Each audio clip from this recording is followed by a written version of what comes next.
It's car time. 안녕하세요, 카타임 토마입니다. 자, 한동안 제가 쉐보레 쪽 뉴스를 좀 뜸하게 말씀드렸던 느낌이 있어요. 아무래도 관심이 가는 쪽의 정보가 눈에 더 잘 들어오잖아요. 그러다 보니까 좀 신차가 좀 뜸하고 별 소식이 없는 쉐보레 쪽에는 시선이 좀 안 가더라고요. 어쨌든 간간히 경영 상태가 좋지 않다는 뉴스 정도는 봤던 것 같습니다. 그러다가 한 달 전쯤 트레일블레이저가 미국에서 소형 SUV 부분 판매량 2위에 올랐다는 소식이 들려왔는데요. 한국에서는 한 달에 1,500대에서 2,000대 정도 팔리는 모델이잖아요. 적은 수치는 아닐 수 있지만 그렇다고 이게 많이 팔리는 모델이라고 말씀드리기도 어려운 평타치기 모델 정도? 근데 이게 미국에서는 굉장히 잘 팔린다는 거죠. 아무래도 브랜드가 쉐보레이다 보니까 어디서 만들어진 것인지는 중요한 것이 아닐 수도 있겠습니다. 예를 들어서 아이폰 같은 경우에는 미국 브랜드지만 조립은 중국에서 되잖아요. 물론 자동차라는 게 이런 전화기 같은 것과 동일하게 볼 수는 없겠지만 미국인들에게는 그렇게 느껴질 수도 있을 것 같아요. 그래서 트랙스나 트레일블레이저가 한국 자동차가 아니라 미국 자동차로 여겨질 수도 있을 거라는 생각을 해봅니다.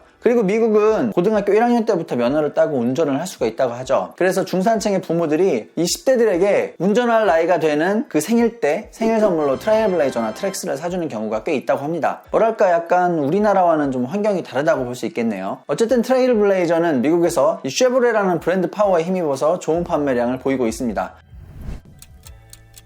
근데 한국 시장이 좀 문제죠. 4월 판매량을 보면은 아까 말씀드렸듯이 트레일블레이저는 한 2,000대 정도 판매가 된 것 같아요. 그리고 나머지 자동차들이 한 3,000대. 그래서 대략 한 5,000대 정도밖에 팔지 못하는 것 같아요. 그 중에서 특히 국내 시장에서는 중형 SUV 포지션을 잡고 들어온 이코녹스가 월 100대에서 200대 정도밖에 팔리지 않고 있습니다. 계속해서 이 정도 판매량밖에 보이지 못하고 있어요. 이 차가 한국에서는 산타페, 소렌토급이지만 미국에서는 투싼이나 스포티지급 포지션이라고 보시면 되겠는데요. 자, 지금 보여드리는 것이 쉐보레 미국 홈페이지에 올라와 있는 SUV 라인업 사진입니다. 트랙스, 트레일블레이저, 이코녹스, 블레이저, 트래버스 순으로 배치가 되어 있죠. 여기서도 보면은 트레일블레이저 바로 다음에 이코녹스가 있습니다. 소렌토와 셀토스 사이에 스포티지가 있잖아요. 이런 포지션이라는 거죠. 이렇게 한급 아래의 차를 가져와서 중형 SUV라고 정하고 팔고 있으니 안 팔리는 것은 어찌 보면 당연한 일일 겁니다. 도대체 무슨 생각인지 잘 모르시겠죠? 저도 잘 모르겠습니다.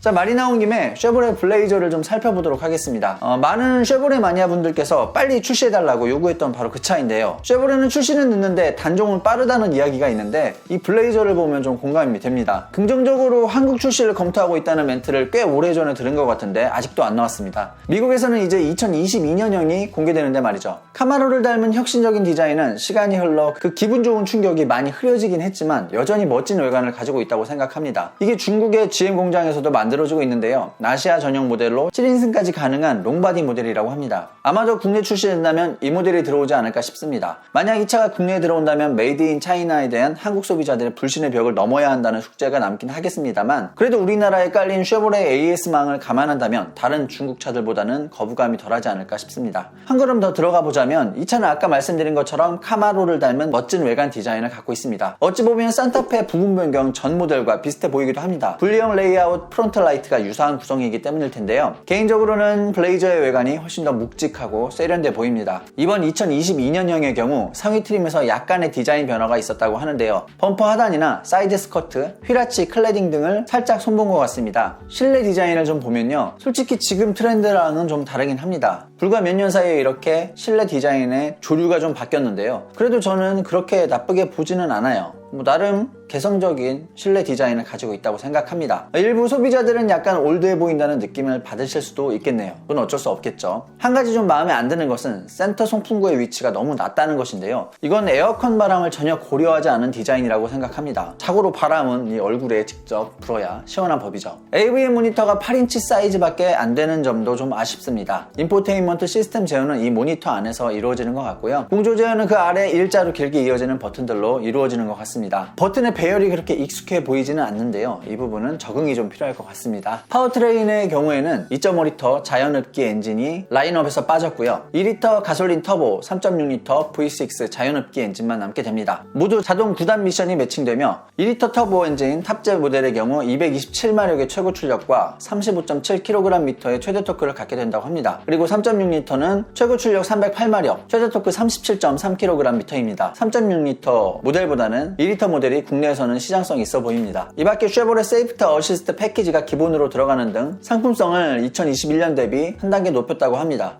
오디오가 빠졌네요. 오디오는 6개 스피커가 달린 시스템이 기본이고요. 보스 사운드 시스템을 택하면 스피커가 8개로 늘어난다고 합니다. 이미 많이 늦었기 때문에 지금 나온다고 해서 절대적으로 흥행할 것이라고 말씀을 드리기는 힘들게 되었습니다. 이미 우리나라에도 상품성 좋은 국산 SUV가 많이 나왔기 때문이죠. 그럼에도 불구하고 지금 죽쓰고 있는 이코녹스보다는 블레이저가 나온다면 한국 GM의 경영 상황 개선에 크게 기여할 것이라고 생각합니다. 지금의 이코녹스는 도로에서 만나기가 너무 힘듭니다. 포지션 체인지가 필요한 것 같고요. 그러니까 한국 GM 분들 블레이저 출시에 좀 힘 좀 써주시기 바랄게요. 이러다 미국에서는 풀체인지 될 것 같아요. 자, 이번 영상 여기까지 하겠습니다. 도움되셨다면 구독과 좋아요 부탁드릴게요. 시청 감사합니다.